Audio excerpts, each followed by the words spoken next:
Morning, folks. It's a glorious day in February, so welcome to February, and welcome to my humble off-grid homestead in Canada. Intentional communities. What? I don't know. I don't know if I'm in the frame. What are intentional communities? Now, some of you have no idea what they are, and you kind of think that maybe it's self-explanatory. Some of you have some idea, and maybe you've heard from others or the term, or you've seen segments, snippets, and some of you may have first or second-hand experience with such a place. This video, I'm hoping in this video I'll be able to address some ideas, misconceptions, experiences, terminology. It'll come to me. I've not rehearsed this or scripted it either. So, and both my own personal experiences, and I'm hoping that some of you who have done that or been there or researched it or actively looking to join or start one will chime in and help others by sharing your experiences, if you don't mind. So this is going to be a very short video. It's just an introduction, because I don't want to really say too much, because I don't want to influence your perceptions or ideas or um,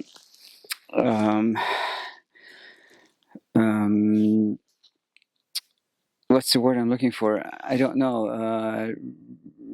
Ideas of what it is or what it could be or anything like that. Only to say that I'm in the I have a bit of land, as you know, woodland, forested land, and more and more I'm hearing how two things that I'm hearing: how younger folks are finding it difficult to find land that affordable, that they can purchase and grow their own things, or maybe they're young families, they want to have their kids, including themselves, experience this. Listen.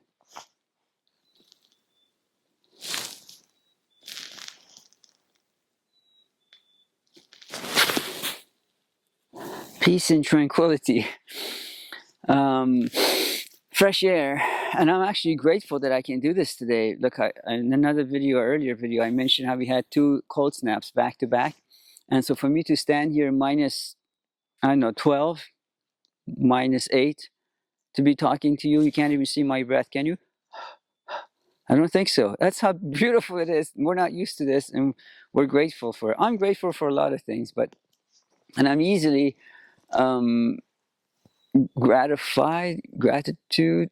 grateful. But anyway, so that's just one segment. There's another segment of, perhaps it doesn't matter if you're young, in your 20s, in your 30s, in your 40s. This huge segment of population who is living in the metropolitans, in the cities, and for however long, maybe their entire lives, as I did.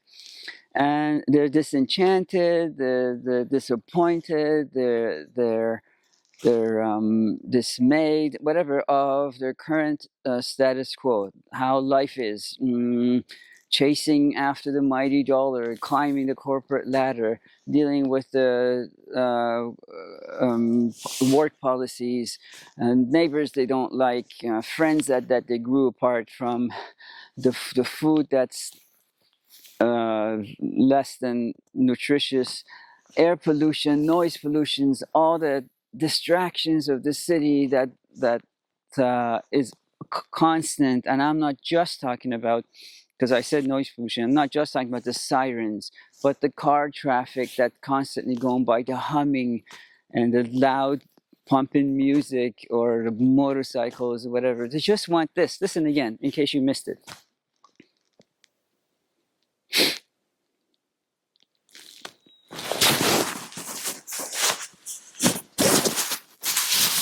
Check, see if my mic is on. The mic is on, folks. So if you're not hearing anything, it's because it's silent. Now, that's another segment. There's another segment. So we talked about two folks with young kids that want the kids to experience this, to be able to run around, the safety of it, the affordability of it. And then there's this middle segment, but people that want to just get out of town, so to speak, just they've had enough. And then there's the later segment, people that are older than me. Maybe they're into their 60s, 70s, maybe even 80s.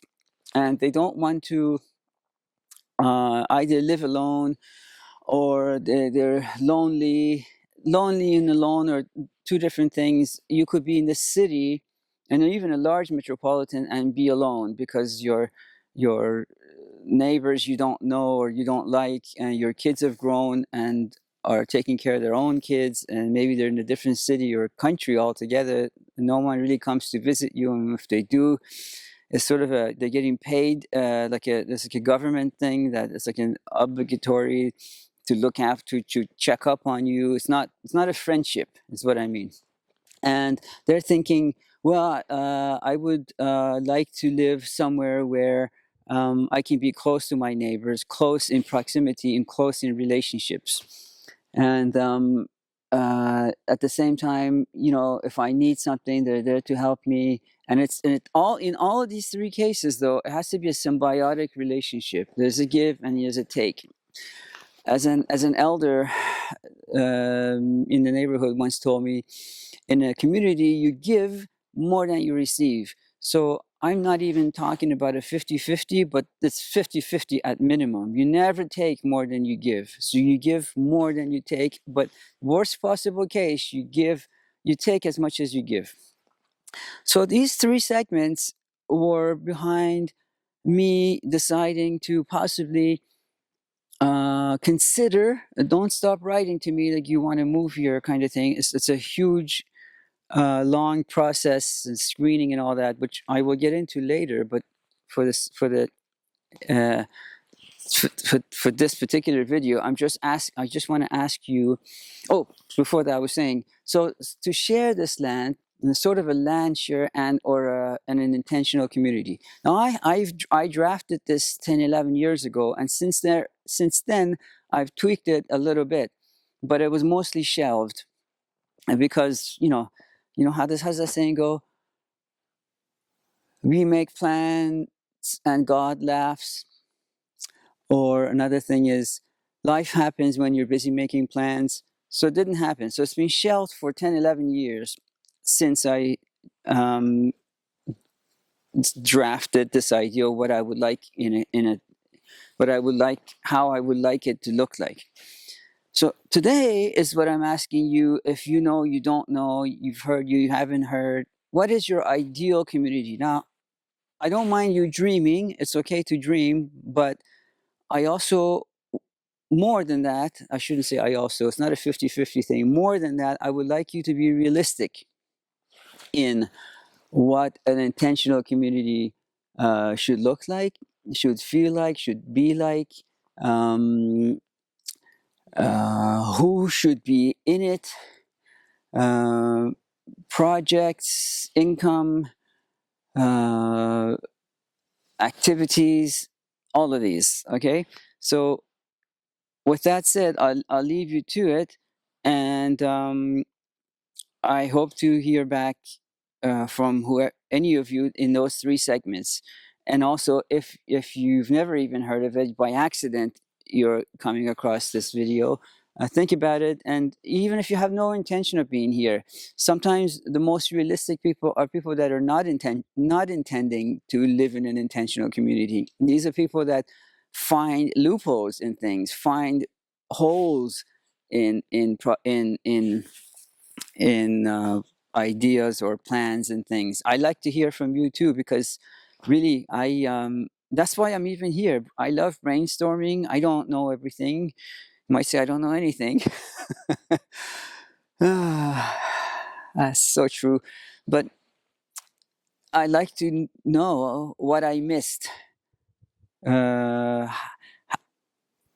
but again, I don't want to tell you what my plans are, because I don't want to influence your decision or your ideas and your own particular vision. All right. In the meantime, I have to get back. We got about 3 inches of snow again. Yes, last night, and I have to go and shovel that. And again, tonight we're getting more snow, and so then I have to. I mean, if in case you're wondering, why doesn't he? Excuse me. Why doesn't he just wait till tomorrow to shovel? And I could. Um, or get your, if you've not seen that video where I have my one of my farmer friends, not one of, a nice farmer friend that comes with a huge tractor and a blower, and it blows the snow when I can't. And I show you, I'll just turn around and show you how high the snow has gotten. And when I can no longer lift it, and he comes and tidies it up with his blower. It's not a free service. Thank you. Keep that in mind for your intentional community. But so I thought, if I can shovel what I can today, and I hope to finish it all today, because it's a glorious day, and it's exercise. If you look on my practical exercises, you'll see me doing some shoveling. Incidentally, before I forget, I'm the third oldest in the neighborhood at almost 56, and I'm so the two people that are older than me and me are possibly the only people that shovel their driveway. Everyone else gets someone else to do it. It's hilarious to me that people half my age can't shovel I mean, I don't know how they're going to make it. Keep that in mind for your intentional community. Division of labor. File it under division of labor. So I figured, if I can shovel this 2-3 inches today, and if I get another 2 or 3 inches again tomorrow, it won't break my back. Meanwhile, I would rather have incremental exercise. I mean, I do my morning exercises, and there are videos on that too. Go have a look. But in addition to that, that's for more or less when I don't have snow, but I do it every day regardless. But I thought, I need this fresh air. I know you're thinking, he already lives in the forest. What does he need more fresh air for? It's true. The nights are still longer. I mean, we've gained about 3 hours, but nights are still longer. So we're inside a lot. And so if you can't relate, if you live somewhere where it's colder as opposed to tropical, you look at your legs, you'll see how dry and kind of flaky your skin's getting. And so it's fresh. It means that you're not getting enough fresh air. I'm not getting enough fresh air. I don't know about you. So I will come out here, and I will spend an hour shoveling this driveway, maybe more, especially at the entrances where the plow kind of builds up. I mean, at the plow, there's a lot more snow there, and it's heavier. That would take longer to do. So if I can do an hour today and clear this, and then again tomorrow an hour. I mean, I'm guessing an hour, depends on if they get the forecast right or not. Then I've divided how much work I have to do into 2 days, and not have to hurt my back. And so you keep that in mind again now for your intentional community. Who's gonna do what, and how much of it, and how do they get compensated for it? All of that. All right. With that said, let me just take the camera, just give you a little walk around, and before my camera freezes, and then I'll go back to work. So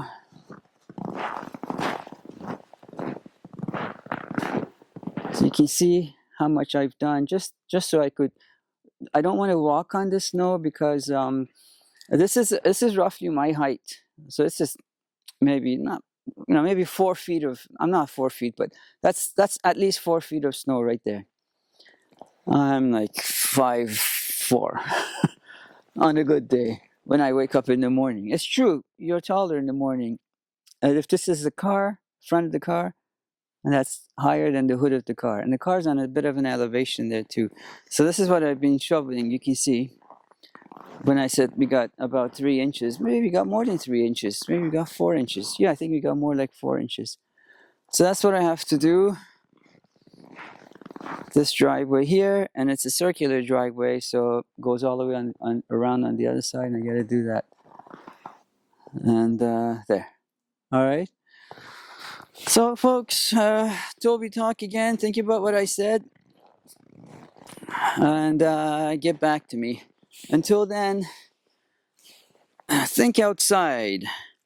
Box not required. Bye.